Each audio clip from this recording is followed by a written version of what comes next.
Welcome to the 10-Minute Mind Shift Podcast. I'm your host, Janet Cagle, certified life coach, weight loss coach, and lover of all things related to upleveling my life and yours. My goal is to help you get one step closer to your goal, whatever it is. My goal is not to keep you wrapped up in self-help all day, just 10 minutes. And who doesn't have 10 minutes, right? Hey friend, welcome back. It has been a minute, and the Kegels, we've been doing some living. We just got back from a family ski trip a couple of weeks ago with my daughter and son-in-law and their 3 kids, our grands, and I am happy to report that all 3 kids were up on their skis and going downhill like pros by day 1. By day 2, they were all on blues. We had the best family time. I have to say, this was honestly the best vacation ever. And before that, in fact, the day before we left on our ski trip, Dutch and I did level 2 at the WDAFL show and won our level on Saturday. We didn't show on Sunday due to the trip, but I could not be more proud to be Dutch's human. He blew my mind. So that's the update. And now on with the show. This is the month of love. It's February and it's Valentine's, and this is the month that we celebrate love. This is a relationship holiday for most of us, and so I thought it would be fun to talk about your relationship with your goal and how to have a better one. This is episode number 124, Goal Love. First, let's talk about what a relationship is. A relationship with anyone or anything is simply our thoughts about them or it. Yep. So simple, right? As humans, we tend to think that our relationship with other people is what we do with them mainly, what we say to each other.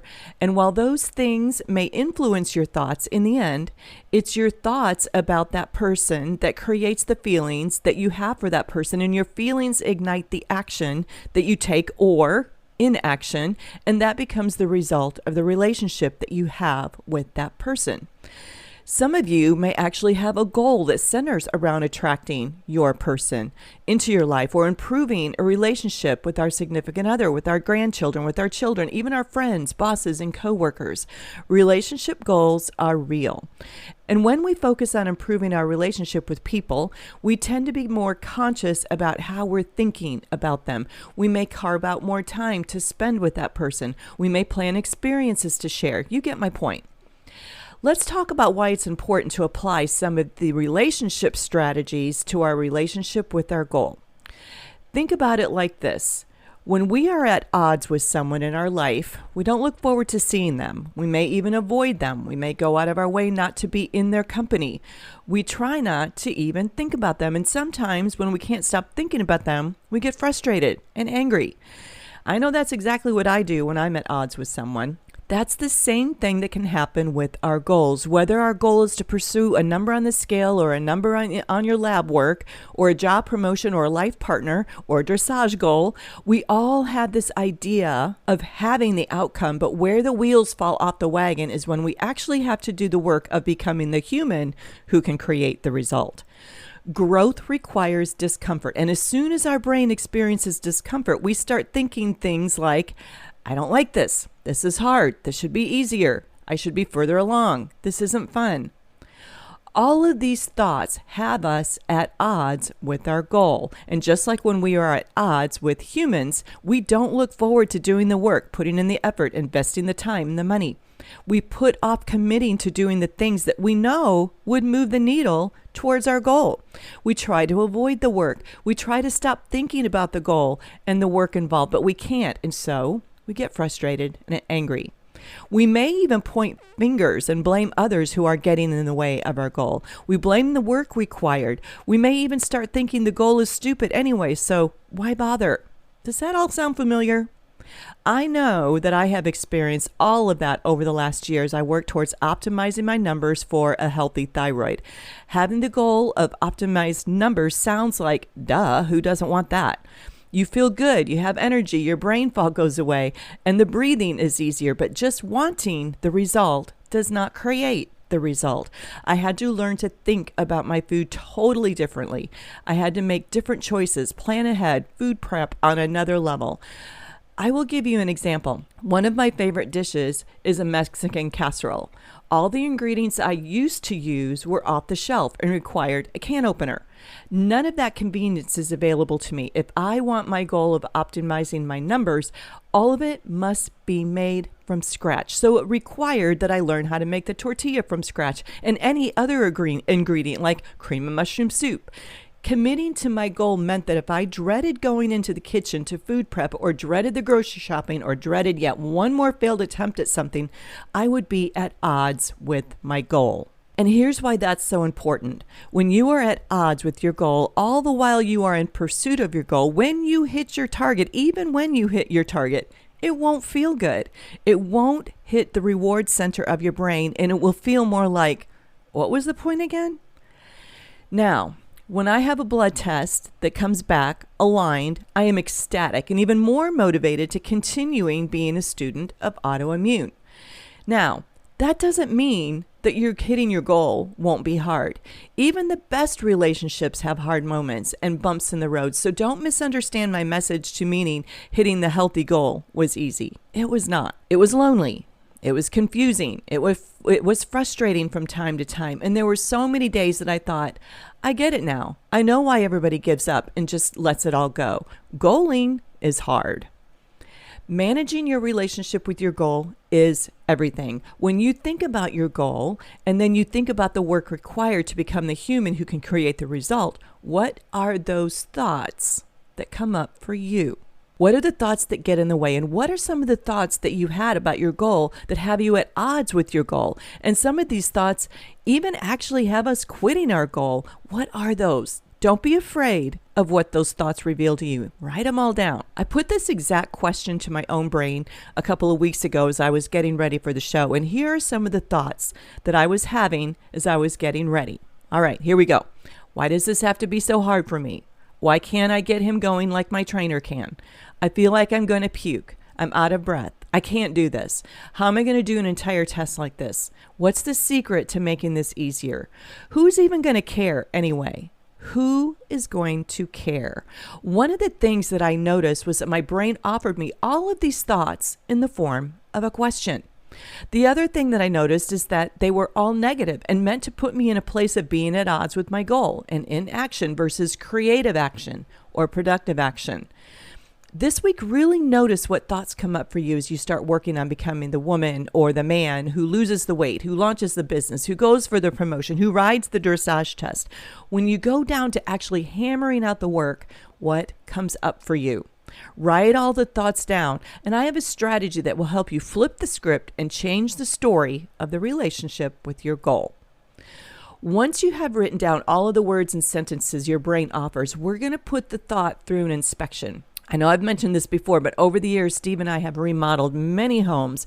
And one of the things that is required when you change the original construct of a home is an inspection. And so it's not just a simple walkthrough. It's an examination of the work done. So here we go. We're going to do the same thing.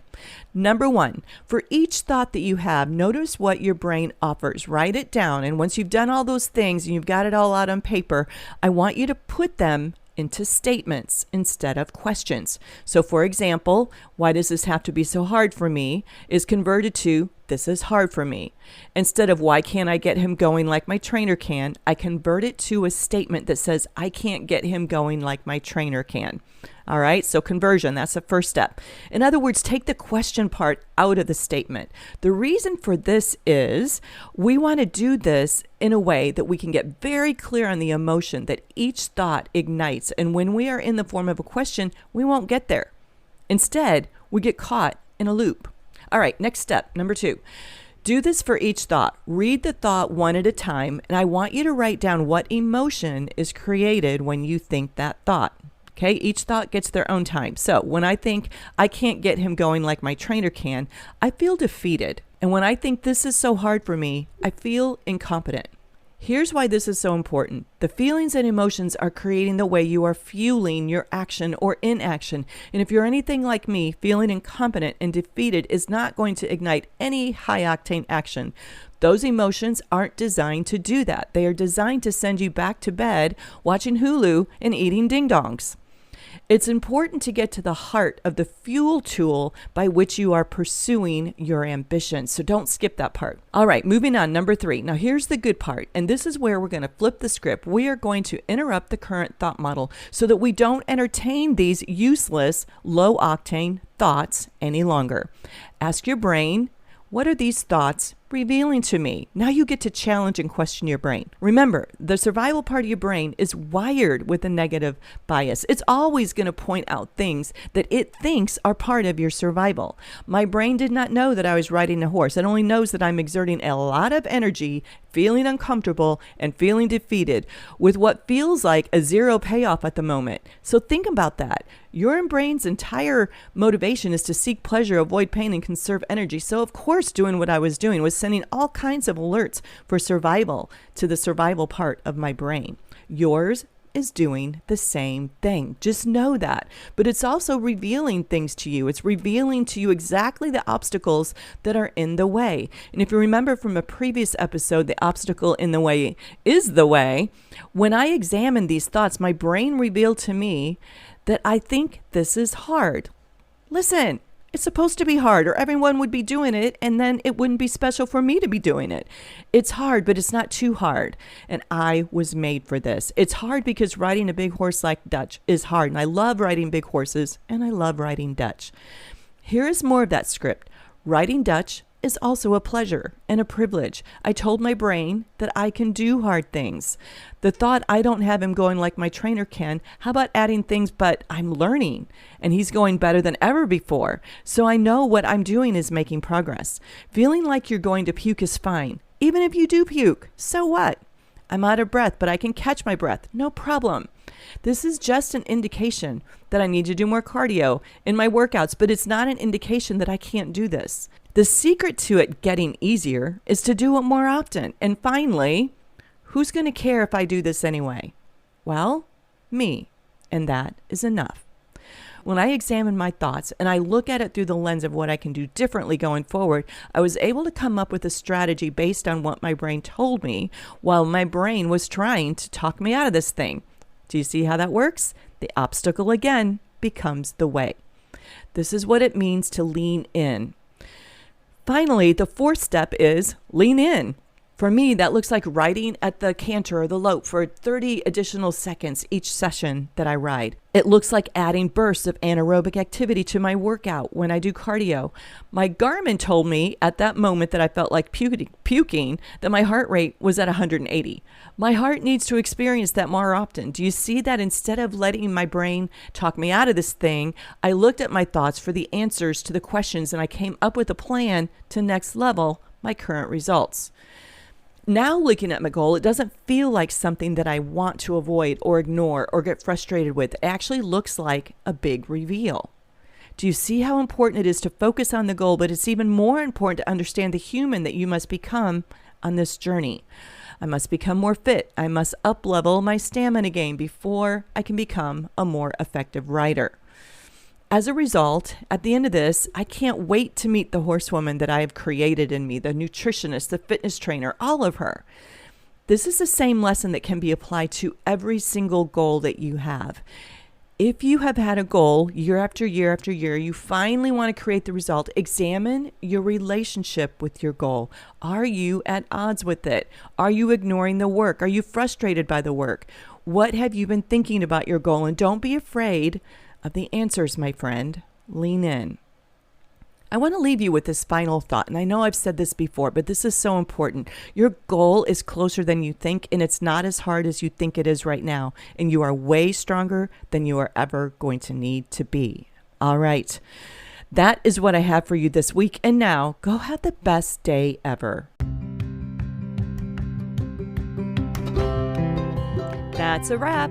I hope that you were able to experience a mind shift of your own today. Listen, if you loved this podcast, you should totally check out my Life by Design 6-week bootcamp.